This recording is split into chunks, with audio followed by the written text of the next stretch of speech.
Hello, hi, welcome all the competitive various and would be teachers. This is your Kiran Kodmuru. Welcome back to our intermediate classes, especially botany point of view lo chustunna. As per syllabus manaku vachesi stem, root, ade vidhanga next vachesi flower undi. So flower ఏంటి, దాంట్లో ఉండేటువంటి parts ఏంటి అనేవి అందరికీ తెలిసిందే. అది స్పెషల్గా కాకుండా మనకి ఫ్లవర్లో వచ్చేసి స్పెషల్లీ ఇన్ఫ్లోరోసెన్స్ అంటే పుష్ప విన్యాసం గురించి ఉంది. సో ఆల్రెడీ లాస్ట్ ప్రీవియస్ సెషన్లో వచ్చేసి పత్ర విన్యాసం అంటే ఏంటో చూసాం. అంటే పత్రాలు ఆ యొక్క విన్యాసాక్ష్యం పైన అమరి ఉండే విధాన్ని పత్ర విన్యాసం. సేమ్ అదేవిధంగా ఇక్కడ కూడా పుష్పాలు విన్యాసాక్ష్యం పైన, విన్యాసాక్ష్యం అంటే ఏంటో తెలియాలి ఫస్ట్ మనకి.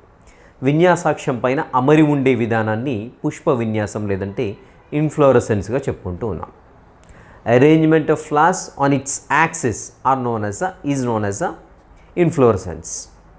సో ఏంటి విన్యాసాక్ష్యం అంటే ఏంటి అని చూసినట్లయితే, దేనికైతే ఏ భాగానికైతే పుష్పాలు అంటి పెట్టుకొని పెరుగుతూ ఉంటాయో ఆ భాగాన్ని విన్యాసాక్ష్యంగా చెప్పుకుంటూ ఉంటాం. లైక్ ఇప్పుడు పత్రాలు చూసామనుకోండి, ఒక శాఖ పైన అంటి పెట్టుకుంటూ పెరుగుతాయి, ఆ శాఖను ఏమంటామంటే పత్ర విన్యాసాక్ష్యంగా చెప్పుకుంటాం. సేమ్ అదేవిధంగా ఏదైనా ఒక ముక్కను పరిశీలించండి, ఆ ముక్కను పరిశీలించినప్పుడు పుష్పాలకు సపరేట్గా ఒక శాఖ అనేది ఉంటుంది. సో కొన్నిసార్లు కాండం కూడా పైప్ కూడా పెరగవచ్చు. సో లేదంటే ఒక ప్రత్యేకమైన శాఖ ఉండి ఆ శాఖ పైన పుష్పాలు అనేవి ఒక పద్ధతిలో అమరి ఉంటాయి. ఆ శాఖని లేదంటే ఆ కొమ్మని, ఆ బ్రాంచ్ని మనము ఫ్లోరల్ యాక్సిస్గా చెప్పుకుంటూ ఉంటాం, పుష్ప విన్యాసాక్ష్యంగా చెప్పుకుంటాం. సో ఆ విన్యాసాక్ష్యం పైన మరి పుష్పాలు ఏ రకంగా అమరి ఉన్నాయి, గుండ్రంగా అమరి ఉన్నాయా, ఒకదానిపై ఒకటి అమరి ఉన్నాయా, సో అన్నీ కలిసి ఒక గుంపుగా వచ్చి ఒక దగ్గరికి అమరి ఉన్నాయా, సో వీటి గురించి డిస్కస్ చేసేదే మనకేంటంటే ఇన్ఫ్లోరోసెన్స్ లేదంటే పుష్ప విన్యాసంగా చెప్పుకుంటూ ఉంటాం. సో ఒకసారి చూద్దాం పుష్ప విన్యాసం, దానిలో రకాలేంటి. సో ఈ పాయింట్ ఆఫ్ వ్యూలో నేను చెప్తున్నాను, పుష్ప విన్యాసమైనా సరే పత్ర విన్యాసమైనా సరే, కాండం యొక్క రూపాంతరాలు లేదంటే వేరు యొక్క రూపాంతరాలు, వీటన్నిటి గురించి డిస్కస్ చేయబోయేటట్టు ఎప్పుడైనా సరే వాటిల్లో ఉండేటువంటి ఎగ్జాంపుల్స్ ఇంపార్టెంట్. సో ఎగ్జాంపుల్స్ నుండే క్వశ్చన్ వస్తుంది, గుర్తుపెట్టుకోండి. రైట్, పుష్ప విన్యాసం అంటే ది ఇన్ఫ్లోరసెన్స్గా చెప్పుకుంటాం. సో తెలుగు మీడియం బుక్లో ఇన్ఫ్లోరసెన్స్ అని ఎల్ మిస్ అయింది, తెలుగు అకాడమీ బుక్లో అదొక చూసుకోండి. ఇన్ఫ్లోరసెన్స్ అంటాం. పుష్ప విన్యాసాక్ష్యం పైన పుష్పాలు అమరి ఉండే విధానాన్ని మనము పుష్ప విన్యాసంగా చెప్పుకుంటాం. లైక్ ఇప్పుడు ఇది తీసుకుందాం, ఇది తీసుకున్నట్లయితే ఈ మధ్యలో ఉండేటువంటి బ్రాంచ్ ఏదైతే ఉందో దీన్ని విన్యాసాక్ష్యంగా చెప్పుకుంటాం, ఫ్లోరల్ యాక్సిస్గా చెప్పుకుంటాం. సో దానిపైన ఈ రకంగా మనకు పుష్పాలు అమరి ఉన్నాయి. సో కొన్ని ప్లేస్లో చూసి ఇలా ఉంటాయి, కొన్ని ప్లేసుల్లో ఇలా ఉంటాయి. అంటే రకరకాలుగా పుష్పాలు అనేవి ఆ విన్యాసాక్ష్యం పైన అమరి ఉండటానికి ఛాన్స్ ఉంటుంది. దానిని ఏమంటామంటే, అంటే పుష్పాలు విన్యాసాక్ష్యం పైన అమరి ఉండే విధానాన్ని మనం వచ్చేసి ఇన్ఫ్లోరసెన్స్ అంటాం. Arrangement of flowers on it's floral axis is known as a inflorescence. గుర్తుపెట్టుకోండి. రైట్, మరి పుష్పం అనేది ఎలా ఏర్పడుతుంది అని చూసినట్లయితే, పుష్పం అనేది కాండ రూపాంతరం, వెరీ ఇంపార్టెంట్, గుర్తుపెట్టుకోండి. It's a modification of the stem.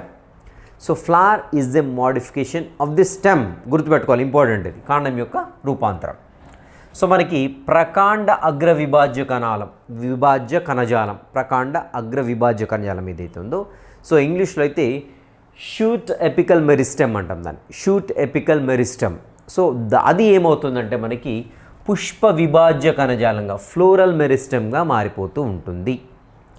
So shoot apical meristem ఏదైతే ఉందో అది ఫ్లోరల్ మెరిస్టెమ్గా మారిపోతూ ఉంటుందన్నమాట. సో తెలుగులో అయితే చూడండి, మనకి ప్రకాండ అగ్ర విభాజ్య కణజాలం అనేది పుష్ప విభాజ్య కణజాలంగా మారిపోయి ఇంకా ఆ యొక్క పర్టికులర్ ఆ విభాజ్య కణజాలంగా మారిన తర్వాత దాని నుండి ఫ్లోరల్ అపెండేజెస్ అన్నీ కూడా వస్తుంటాయి. అంటే పుష్పానికి సంబంధించినటువంటి నిర్మాణాలన్నీ కూడా మనకి ఆ యొక్క అగ్ర విభాజ్య కణజాలం నుండి వస్తూ ఉంటాయి, గుర్తుపెట్టుకోండి.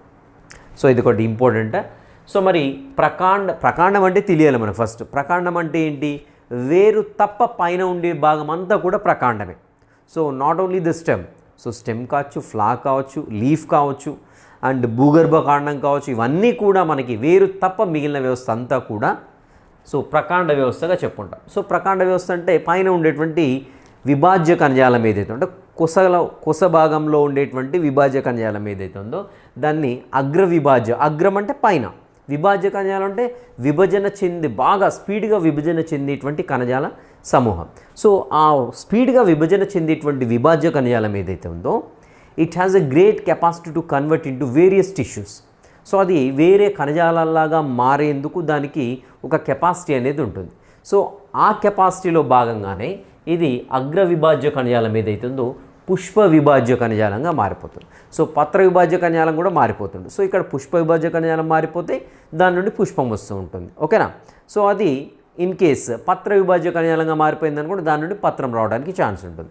సో ఇక్కడ వచ్చేసి మనకి ఇదేమవుతుందంటే ప్రకాండ అగ్ర విభాజ్య కణజాలం అనేది పుష్ప విభాజ్య కణజాలంగా మారిపోయి ఆ పుష్ప విభాజ్య కణజాలం నుండి మనం పుష్పానికి సంబంధించినటువంటి నిర్మాణాలన్నీ కూడా ఏర్పడుతూ ఉంటాయి. లైక్ పుష్పవృంతం కావచ్చు, సో పెడిసిల్ అంటుంటాం. సో నెక్స్ట్ థాలమస్ అంటే పుష్పాసనం ఏర్పడుతుంది. పుష్పాసనం నుండి ఇంకా ఆకర్షక పత్రాలు, రక్షక పత్రాలు ఇవన్నీ కూడా ఏర్పడుతుంటాయి. సో వాటన్నింటినీ కూడా ఏమంటామంటే ఫ్లోరల్ అపెండేజెస్ అంటాం. ఈ ఫ్లోరల్ అపెండేజెస్ అన్నీ కూడా మనకి పుష్ప విభాజ్య కణజాలం నుండే ఏర్పడుతూ ఉంటాయి. గుర్తుపెట్టుకోండి. నెక్స్ట్ విన్యాసాక్షంలో కనుపులు పత్రాలకు బదులుగా పుష్పాంగాలను ఉత్పత్తి చేస్తాయి. సో కనుపుల్లో మనకి పత్ర విభాజ్య కణజాలంగా మారిపోతే పత్రాలు ఏర్పడతాయి. సో ఇక్కడ ఎలా మారిపోయింది, మనకి పుష్ప విభాజ్య కణజాలంగా మారిపోయింది కాబట్టి ఈ కనుపుల బదులుగా మనకి పుష్పాంగాల్ని ఉత్పత్తి చేస్తూ ఉంటుంది. సో ఉదాహరణకి ఇది కాండం అనుకున్నట్లయితే, సో లేదంటే కాండం నుండి శాఖ వచ్చింది. ఈ శాఖలో కూడా మనకేంటి కనుపులు అనేవి ఏర్పడతాయి. సో ఈ కనుపుల ప్లేస్లో జనరల్గా ఏంటి మనకి పత్రం అనేది ఏర్పడాలి, రైట్. సో పత్రం అనేది ఏర్పడాలి. బట్ పత్రంకు బదులుగా మనకి ఏం ఏర్పడుతుందని చూసినట్లయితే పుష్పాంగాలు అనేవి ఏర్పడుతూ ఉంటాయి. పుష్పాంగాలు అంటే పుష్పానికి సంబంధించిన అన్ని భాగాల్ని కూడా పుష్పాంగాలు ఫ్లోరల్ అపెండేజెస్గా చెప్పుకుంటాం, అవి ఏర్పడుతూ ఉంటాయన్నమాట. ఓకేనా. సో ఇక్కడ చూసినట్లయితే ఈ విన్యాసాక్షం ఏదైతే ఉందో దీని యొక్క అగ్రభాగం, లైక్ ఇప్పుడు ఇది తీసుకున్నాం. సో ఇది విన్యాసాక్షం అనుకుందాం, ఫ్లోరల్ యాక్సిస్. దీని యొక్క అగ్రభాగం పుష్పంగా మారుతుందా లేదంటే అనిశ్చితంగా పెరుగుతుంది, అనిశ్చితంగా కంటిన్యూస్గా పెరుగుతుందా అనే దాన్ని బేస్ చేసుకొని మనము పుష్ప విన్యాసాన్ని రెండు రకాలుగా విభజిస్తూ ఉంటాం. సో విన్యాసాక్షం యొక్క అగ్రభాగం పుష్పంగా మారుతుందా లేదా అనే దాన్ని బట్టి పుష్ప విన్యాసం ఏదైతుందో రెండు రకాలుగా విభజిస్తుంటాం. So one is the racemose inflorescence, రెండోది వచ్చి సైమోస్ ఇన్ఫ్లోరసెన్స్ అంటాం. సో ఒకటోది మధ్యాభిసార పుష్ప విన్యాసము, లేదంటే దీన్ని అనిశ్చిత పుష్ప విన్యాసం అని కూడా అంటాం. రెండవది వచ్చేసి నిశ్చిత పుష్ప విన్యాసం, లేదంటే సైమోస్ టైప్ ఆఫ్ ఇన్ఫ్లోరసెన్స్గా చెప్పుకుంటూ ఉంటాం. సో అర్థమవుతుంది కదా. పుష్ప విన్యాసం రెండు రకాలుగా ఉంది. ఒకటి వచ్చేసి మధ్యాభిసార పుష్ప విన్యాసం, లేదంటే అనిశ్చిత పుష్ప విన్యాసం, లేదంటే రెసిమోస్ ఇన్ఫ్లోరసెన్స్ అంటాం. And second kind of inflorescence వచ్చేసి మనకి నిశ్చిత లేదంటే సైమోస్ ఇన్ఫ్లోరసెన్స్గా చెప్పుకుంటాం. సో ఏంటి మధ్యాభిసార లేదంటే అనిశ్చిత పుష్ప విన్యాసం ఏంటి అని చూసినట్లయితే ఇక్కడ పుష్ప విన్యాసాక్షం ఏదైతే ఉందో అనిశ్చితంగా పెరుగుతుంది, కంటిన్యూస్గా పెరుగుకుంటూ పోతూ ఉంటుంది అనమాట. ఓకేనా. పుష్పాలు ఎక్కడ ఏర్పడతాయని చూసినట్లయితే పార్శ్వంగా ఏర్పడతాయి, అగ్రాభిసార క్రమంలో ఏర్పడుతూ ఉంటాయి. సో ఏంటి పార్శ్వంగా ఏర్పడడం ఏంటి, అగ్రాభిసార క్రమంలో ఏర్పడడం ఏంటి అని చూసినట్లయితే ఇది విన్యాసాక్షం అనుకున్నట్లయితే ఇది కంటిన్యూస్గా పెరుగుతూ పోతుంది. పుష్పాలు వచ్చేసి ఇలా పార్శ్వంగా అంటే సైడ్కి పెరుగుతుంటాయి, ఇలా సైడ్కి పెరుగుతూ ఉంటాయి. సో సైడ్ కంటే ఇలా పార్శ్వంగా, సో ఇలా అయినా ఉండొచ్చు, అవి ఇలా అయినా ఉండొచ్చు. సో అగ్రాభిసార క్రమంలో మాత్రం ఏర్పడతాయి. సో అగ్రాభిసార క్రమం అంటే ఏంటి అని చూసినట్లయితే మొదటగా ఏర్పడిన పుష్పాలు అనేవి క్రింద ఉంటాయి, కొత్తగా ఏర్పడిన పుష్పాలు అనేవి పైన ఉంటాయి. దాన్ని అగ్రాభిసార క్రమంగా చెప్పుకుంటూ ఉంటాం అన్నమాట. గుర్తుపెట్టుకోండి, రైట్. ఇది వచ్చేసి మధ్యాభిసార పుష్పం. సో మళ్ళీ దీంట్లో అగైన్ మనకి రకాలు కనబడుతుంటాయి. సమశిఖి పుష్ప విన్యాసం అంటాం. సో లేదంటే దాన్ని కోరిమ్ ఇన్ఫ్లోరసెన్స్ అంటాము. రెండవది వచ్చేసి గుచ్చ రకము, లేదంటే అంబల్ ఇన్ఫ్లోరసెన్స్గా చెప్పుకుంటాము. నెక్స్ట్ మధ్యాభిసార రకము. సో ఇదే జనరల్గా ఉండేటువంటి మధ్యాభిసార రకం అసలు ఏ విధంగా ఉంటుంది దాన్ని కూడా టైప్గా చెప్పారు బుక్లో. సో ఓరల్స్ రసీమ్ ఇన్ఫ్లోరసెన్స్గా చెప్పుకుంటున్నాం. సో చూద్దాం, ఒక్కొక్కటిగా చూద్దాము. సమశిఖి పుష్ప విన్యాసం లేదంటే కోరిమ్ ఇన్ఫ్లోరసెన్స్గా చెప్పుకుంటాం. ఏంటి ఇక్కడ అని చూసినట్లయితే సో మనకి పుష్ప విన్యాసాక్షం అనేది మధ్యలో ఉంటుంది. సో మధ్యలో ఉండేసి పుష్పాలు అనేవి పార్శ్వంగా పెరుగుతుంటాయి. సో పార్శ్వంగా పెరుగుతుంది. ఇదొక కనుపు, ఇదొక కనుపు, ఇదొక కనుపు. సో ఆల్రెడీ చెప్పుకున్నాం కనుపుల దగ్గర పుష్ప విభాజ్య కణజాలం ఏదైతే పుష్పాలను ఏర్పరుస్తూ ఉంటుందని చెప్పుకున్నాం. సో ఏర్పడేటువంటి పుష్పాలన్నీ కూడా మనకి ఈ యొక్క పుష్ప వృంతాలు అనేవి అన్నీ కూడా సమానమైన సైజులో ఉండకుండా కొత్తగా ఏర్పడేటువంటి పుష్పాల యొక్క పుష్పవృంతం మీద చిన్నగా ఉంటుంది, పాత పుష్పం యొక్క పుష్ప వృంతం అనేది పెద్దగా ఉంటుంది. సో కాబట్టి పుష్పాలన్నీ కూడా ఒకే లెవెల్లో కనపడుతూ ఉంటాయి మనకి. సో దాన్ని అందుకనే సమశిఖి అంటున్నాం. సమ అంటే అన్నీ కూడా సమంగా, శిఖి అంటే పైభాగం, అంటే పుష్పాలన్నీ కూడా సమానమైన ఎత్తులో ఉంటాయి, గుర్తుపెట్టుకోవాల్సి మెయిన్. సో అది వచ్చేసి మనకి ఏంటంటే సమశిఖి పుష్ప విన్యాసం. సో వివిధ కనుపుల వద్ద పుష్పాలు అనేవి ఉద్భవిస్తాయి, బట్ ఇవన్నీ కూడా సమాన ఎత్తులో. జనరల్గా ఇక్కడ పుష్పం ఉద్భవించిందని ఇక్కడే ఉంటుంది కదా, సో తర్వాత ఇక్కడ పైన ఉంటుంది. సో అయినప్పటికీ కూడా ఇక్కడ మనకి ఏమవుతుందంటే సమశిఖి పుష్ప విన్యాసంలో చూసినట్లయితే ఏర్పడ్డటువంటి పుష్పాలన్నీ కూడా సమాన ఎత్తులో ఉంటాయి. దానికి బెస్ట్ ఎగ్జాంపుల్ వచ్చేసి క్యాసియా, అదేవిధంగా క్యాలీఫ్లవర్. గుర్తుపెట్టుకోవాలి, ఇవి రెండు కూడా ఇంపార్టెంట్. సమశిఖి పుష్ప విన్యాసానికి ఉదాహరణలు ఏంటి? Cassia and cauliflower. So question ఎలా అయినా అడగండి, క్యాసియా అండ్ క్యాలీఫ్లవర్లో ఇలాంటి పుష్ప విన్యాసాన్ని చూడొచ్చు అంట. లేదంటే సమశిఖి పుష్ప విన్యాసం ఏదైతే ఉందో, సో కోరిమ్ ఇన్ఫ్లోరెసెన్స్, ఇది వీటిల్లో కనపడుతుంది, క్రింది వాటిలో మనం వీటిల్లో అబ్జర్వ్ చేయొచ్చు అని అంటాడు. సో అలాంటప్పుడు క్యాసియా అండ్ క్యాలీఫ్లవర్ పెట్టచ్చు. లేదంటే సమశిఖి పుష్ప విన్యాసం ప్రదర్శించినటువంటి పుష్పం అనొచ్చు. సో ఇవి రెండింటితో పాటు ఇంకా వేరే ఇవ్వచ్చు. సో ఆ కాంబినేషన్ కాదు కాబట్టి ఆ కాంబినేషన్ అనేది రైట్ అవుతుంది. సో ఇలా ఖచ్చితంగా ఏది ఇన్ఫ్లోరెసెన్స్ ఉందో ఎగ్జాంపుల్స్ మాత్రం ఖచ్చితంగా గుర్తుపెట్టుకోండి. అండ్ రెండవది వచ్చేసి umbel type of inflorescence. So దీన్ని గుచ్ఛ రకము పుష్ప విన్యాసంగా చెప్పుకుంటాం. సో గుచ్ఛము అంటే గుత్తి. సో ఒక దగ్గర చాలా ఉన్నట్లయితే దాన్ని గుచ్ఛంగా చెప్పుకుంటాం, మనకు తెలిసిందే. పుష్పగుచ్ఛం అంటుంటాం, బొకేని తెలుగులో పుష్పగుచ్ఛం, అంటే పుష్పాలన్నీ కూడా ఒకే దగ్గర ఇలా కనపడుతుంటాయి. సో ఇక్కడ కూడా గుచ్ఛ రకంలో ఏమవుతుందంటే పుష్పాలన్నీ కూడా ఒకే స్థానం నుండి ఉద్భవిస్తాయి. సో ఇది వచ్చేసి మనకి ఏంటి అని చూసినట్లయితే ఫ్లోరల్ యాక్సిస్ కదా, పుష్ప విన్యాసాక్షం. సో ఇక్కడ నుండే పుష్పాలన్నీ కూడా ఉద్భవిస్తూ ఉంటాయన్నమాట, రైట్. సో దాన్ని ఏమంటామంటే మనము గుచ్ఛ రకము లేదంటే అంబెల్ టైప్ ఆఫ్ ఇన్ఫ్లోరెసెన్స్గా చెప్పుకుంటాం. ఎగ్జాంపుల్ గుర్తుపెట్టుకోవాలి, నీరుల్లి, అదేవిధంగా క్యారెట్. సో ఇది వచ్చేసి అంబెల్లిఫెరే కుటుంబానికి చెందిన అన్ని మొక్కల్లో కూడా మనకి ఇక్కడ చూడండి అంబెల్ టైప్ ఉంది కాబట్టి అంబెల్లిఫెరే అది కదా. సో గుచ్ఛ రకము పుష్ప విన్యాసం అనేది కనపడుతుంటే ఎగ్జాంపుల్స్ గుర్తుపెట్టుకోండి. సో ఈవెన్ మనకు మన ఇళ్లలో ఏదైనా ఉల్లిగడ్డ చెట్టు ఏదైనా నాటు పెట్టామనుకోండి, ఉల్లిగడ్డ, సో అది పెరిగినప్పుడు మనకు పుష్ప విన్యాసం చాలా క్లియర్గా కనపడుతుంది, ఒకసారి అబ్జర్వ్ చేయండి వీలైతే. నెక్స్ట్ వచ్చేసి రసీమ్ రకం. సో ఇది జనరల్ మధ్యాభిసార పుష్ప విన్యాసంగా చెప్పుకుంటుంటాము.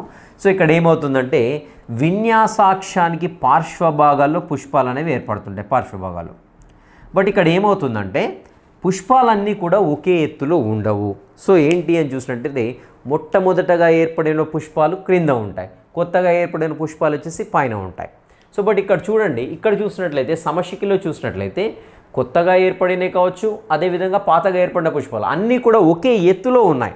వేరేజ్ ఇక్కడ మధ్యాభిసార రకం లేదంటే రసీమ్ రకంలో వచ్చేసి పుష్పాలు పార్శ్వభాగం నుంచి ఏర్పడతాయి, ఇక్కడ కూడా పార్శ్వభాగం నుండి ఏర్పడతాయి, ఇక్కడ కూడా పార్శ్వభాగం నుండి ఏర్పడ్డాయి.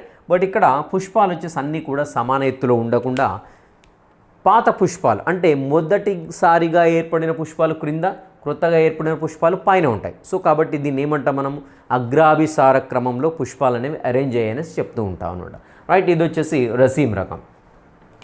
నెక్స్ట్ ఇంకా కొన్ని పాయింట్స్ అయితే ఇచ్చాడు. సో అఖిరాంతస్ ఉత్తరేని, నెక్స్ట్ పోయేసి అంటే గ్రామీణ కుటుంబానికి చెందిన మొక్కలు ఏవైతే గడ్డి జాతి మొక్కలు ఉంటాయో వాటిల్లో వచ్చేసి మనకి వృంతరహిత పుష్పాలు ఉంటాయి. సో మీరు వరి చేను దగ్గర పోయినప్పుడు అబ్జర్వ్ చేయొచ్చు, అక్కడ పుష్పాలు ఏ విధంగా ఉన్నాయని. వృంతరహిత పుష్పాలు అంటే వృంతం ఉండదు ఆ పుష్పాలకి, జస్ట్ డైరెక్ట్ ఇట్లా ఆ యొక్క పుష్ప విన్యాసాక్షం పైన అంటిపెట్టుకొని ఉంటుంది. వీటిని సెసై ఫ్లవర్స్ అంటాం. సో ఇక్కడ వచ్చేసి మనకి ఎలాంటి పుష్ప వృంతం అనేది ఉండదు, గుర్తుపెట్టుకోండి. డైరెక్ట్గా అది ఆ యొక్క పుష్ప విన్యాసాక్షం పైన అంటిపెట్టుకుంటుంది.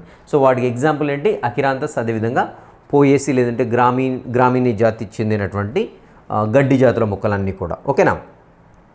నెక్స్ట్ ఇంకొక 3 ఎగ్జాంపుల్స్ అయితే గుర్తుపెట్టుకోండి. మ్యూసా అంటే అరటి, కోకాస్ న్యూస్ఫెరా కొబ్బరి మనకు తెలిసిందే, కొలకేషి అంటే కంద మొక్క. సో వీటిల్లో వచ్చేసి ఏమవుతుందంటే మనకి స్పాత్ లేదంటే మట్ట అనేటువంటి నిర్మాణం కనపడుతుంది. స్పాత్ లేదంటే మట్ట అనేటువంటి నిర్మాణం కనపడుతుంది. ఏంటి ఇది చూద్దాం ఒకసారి. సో ఇక్కడ మనకి పుష్పాలు ఏదైతే పుష్ప విన్యాసాక్షం పైన అమరి ఉన్నాయో, సో ఇవంతా కూడా ఏంటంటే పుష్పాలు అనమాట. సో ఇవన్నీ కూడా పుష్పాలు. సో ఇవన్నీ కూడా మనకి అగ్రాభిసార క్రమంలో అమరి ఉంటాయి. సో ఏకలింగ పుష్పాలు కనపడుతుంటాయి. ఇవి వచ్చేసి కొన్నిసార్లు వంద్య పుష్పాలు కూడా ఉంటాయి వాటిలలో, ఓకేనా. సో వీటినన్నిటినీ కంప్లీట్గా అంటే పుష్పం యొక్క పూర్తి స్థాయి నిర్మాణాన్ని రక్షిస్తూ మనకి మట్ట అనేటువంటి నిర్మాణం అనేది ఏర్పడుతూ ఉంటుంది, మట్ట అనే నిర్మాణం. సో ఇది కంప్లీట్ ప్రొటెక్షన్ అనమాట. సో మరి మట్ట ఎక్కడి నుండి ఏర్పడుతుంది అని చూసినట్లయితే మనకి ఇది పుష్పపుచ్చం నుండి ఏర్పడుతుంది. సో మరి పుష్పపుచ్చం ఏంటి, కొత్తగా వినపడుతుంది కదా టర్మ్. సో పుష్పపుచ్చం, సో పుచ్చం అంటే తెలియాలి మనకి. పుచ్చం అంటే తోక, తెలుగులో తోక అంటాం. మరి పుష్పానికి తోక ఉంటుందంట, దాన్నే పుష్పపుచ్చంగా చెప్పుకుంటాం. సో పత్రపుచ్చం కూడా ఉంటుంది, పత్రానికి కూడా పుచ్చం ఉంటుంది. ఓకే, చూద్దాం ఏంటి అసలు పుష్పపుచ్చం అంటే. ఉదాహరణకు ఇది ఒక పుష్పం, సో ఇది రక్షక పత్రం అనుకుందాము, ఓకేనా. సో లేదంటే ఇది రక్షక పత్రము, ఇది ఆకర్షక పత్రాలు. సో ఇది ఇలా ఫ్లవర్ ఉందనుకుందాం ఏదో ఒకటి, ఓకేనా. సో ఇలా మనకి రక్షక పత్రాలు కాకుండా పుష్పానికి ఒక చిన్న తూక లాంటి నిర్మాణం ఉంటుంది. అబ్జర్వ్ చేయండి బాగా, ఏదైనా పుష్పం ఉన్నప్పుడు ఒకసారి తీసుకొని చూడండి, దానికి చిన్న తూకలాగా ఏర్పడుతూ ఉంటుంది. సో దాన్ని ఏమంటామంటే పుష్పపుచ్చంగా చెప్పుకుంటాం. పుష్పానికి ఉండే తూక కాబట్టి పుష్పపుచ్చంగా చెప్పుకున్నాం, ఓకేనా.